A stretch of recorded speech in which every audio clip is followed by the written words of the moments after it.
Bismillahirrahmanirrahim. Assalamualaikum warahmatullahi wabarakatuh. Halo semuanya, perkenalkan nama saya Muhammad Ikram Fatullah. Kali ini saya akan ngebahas sebuah materi nih ya. Tapi karena biasanya saya ngebahasnya nih menggunakan PPT ya. Saya akan coba ngebahas dengan pendekatan yang berbeda. Di sini adalah menggambar dan juga praktek nanti. Nah, sebelum kita lanjut di sini, apa sih yang mau saya bahas di sini di materi ini?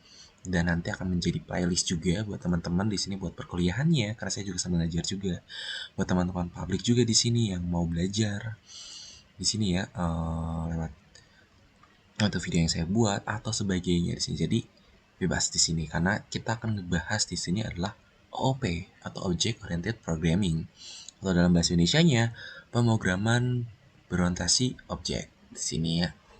Nah, di sini saya akan ngebahas dulu mengenai apa sih itu OOP ya, apa sih itu OOP. Wah, ini sesuatu yang menarik nih. Coba kita, ini bentar ini ngelukis. Aku akan ngebahas di sini ngelukis kayak teks pakai ini sih teks. Nah di sini ya, jadi kita akan ngebahas di sini itu adalah pemrograman berorientasi objek, atau dalam bahasa Inggrisnya, kalau ini dalam bahasa Indonesianya biasanya disingkat kalau di perkuliahan tuh PBO teman-teman. Gitu. Atau di sini bahasa Inggrisnya adalah OOP. Di sini ya. OOP apa sih itu? OOP itu adalah Object Oriented Programming. Nah, di sini ya kita akan ngebahas perihal ini, teman-teman. Oke, ini aku tutup aja. Aku bisa tutup ini. Sudahlah. Nah, bisa-bisa ya. Oh, dia harus gini. Oke, bye-bye di sinilah. Nah, ini ya. Jadi kita akan bahas mengenai pemrograman objek orientasi objek atau object oriented programming di sini. Emang apa sih ya maksud dari orientasi objek ini? Jadi dasarnya ini yang aku pahami juga ya. Di sini dasarnya dari orientasi objek ini adalah bagaimana kita membuat sebuah kode itu agar rapih, mudah di manajemen, diatur, dan lain sebagainya. Atau pada dasarnya di sini kita bisa melakukan namanya itu perbaikan atau maintenance ya. Intinya kita bisa melakukan ini. Lebih enak di ke bawah ya. Atau lebih enak di sini adalah kita bisa melakukan sebuah perbaikan atau maintenance dan pengembangan, atau di dasarnya adalah development. Dan yang terakhir kita bisa kolaborasi di sini ya, collaboration. Nah, dasarnya OOP itu kita tujuannya supaya kita bisa melakukan hal ini ya teman-teman. Nah, ini definisinya teman-teman. Semoga OOP orientasi objek atau PBO, Object Oriented Programming ini tujuannya adalah kita membuat sebuah kode itu agar rapih, mudah di manajemen, diatur, dan lain sebagainya. Jadi kita bisa nih melakukan namanya itu perbaikan, lebih mudah, pengembangan, bahkan kolaborasi teman-teman. Di sini ya, ada banyak hal ternyata yang bisa kita lakukan. Nah, kita ke perbandingan di sini, perbandingan dari si pemrograman berorientasi objects di sini ya. Aku bikin dua di sini karena di sini dengan pemrograman prosedural di sini ya. Jadi ada dua tuh pemrograman secara paradigmanya ya. Gitu, paradigmanya tuh ada dua teman-teman. Pemrograman tuh. Ada pemrograman prosedural yang dimana kita atau di sini kita tuh khususnya adalah membuat kode di dalam satu file ya, dalam satu file. Sehingga di sini kode akan panjang. Bahkan di sini bisa ribuan. Ya, bisa ribuan di sini teman-teman.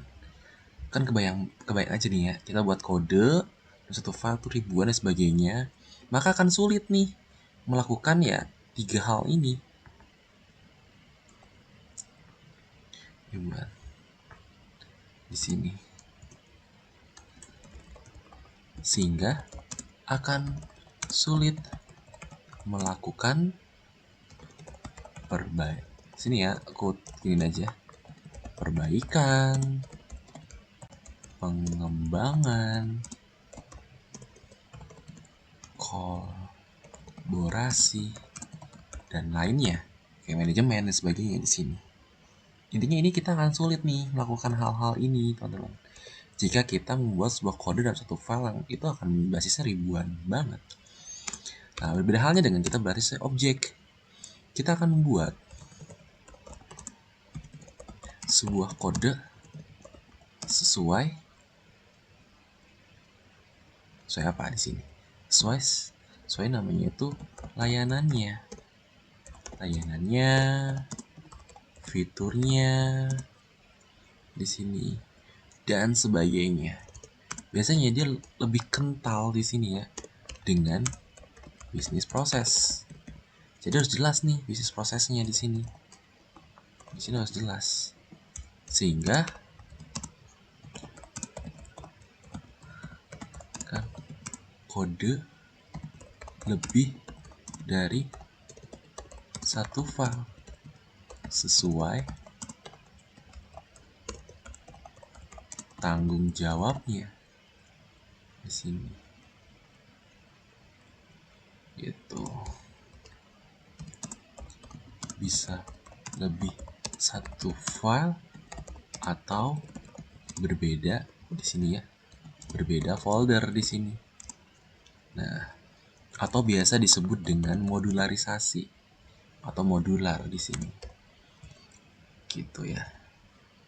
Sehingga dengan kita melakukan hal ini akan mudah melakukan perbaikan, pengembangan, kolaborasi, dan lainnya. Jadi tujuannya ini teman-teman, adalah kita melakukan ini. Emang kalau kita menggunakan ini, keunggulannya kode lebih cepat beres,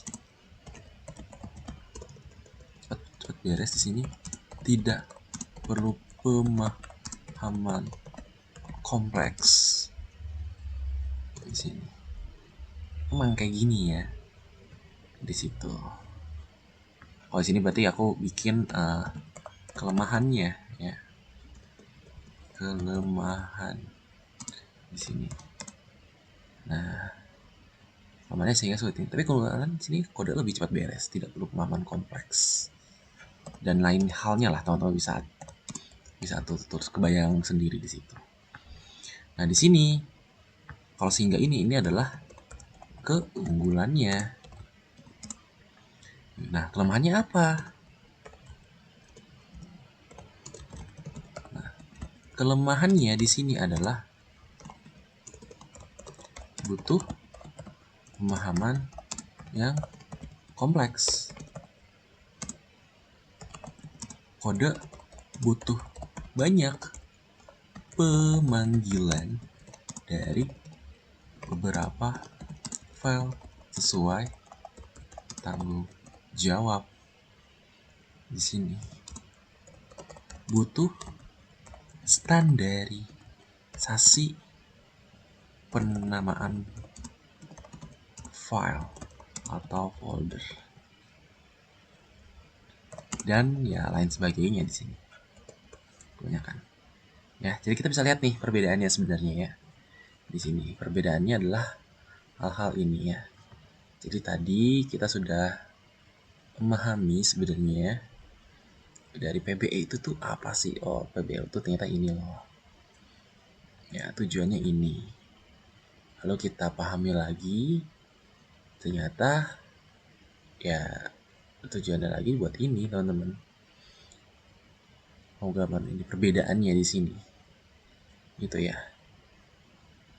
Jadi kenapa kita ini ya belajar pemrograman berbasis objek, kita bisa membuat kode yang lebih rapi lagi. Gitu.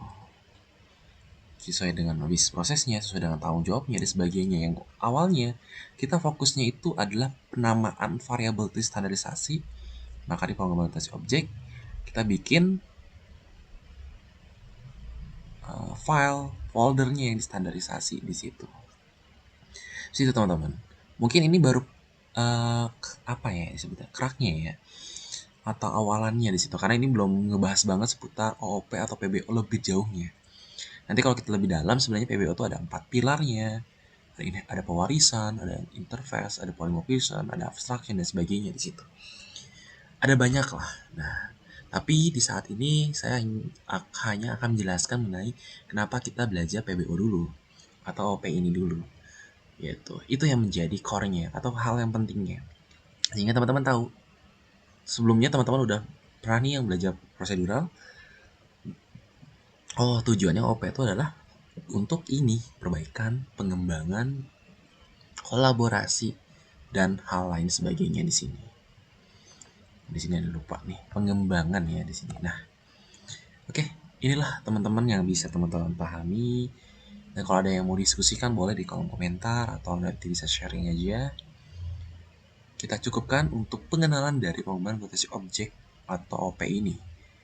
Di video ini kita akan lanjut nanti ngebahas praktek di sini. Bagaimana sih kita membuat sebuah file yang itu dipisah-pisah dulu di situ, yang kita menggunakan kelas, menggunakan sebagainya di sana ya. Nah, kita akan coba pahami itu.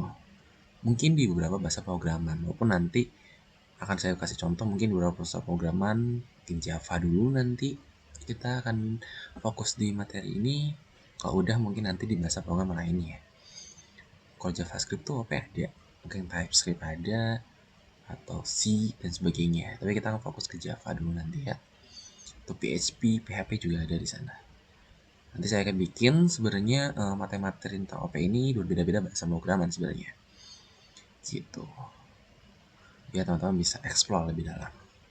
Oke, mungkin itu aja dari materi ini. Semoga bermanfaat. Dan kalau ada yang diskusikan boleh di kolom komentar.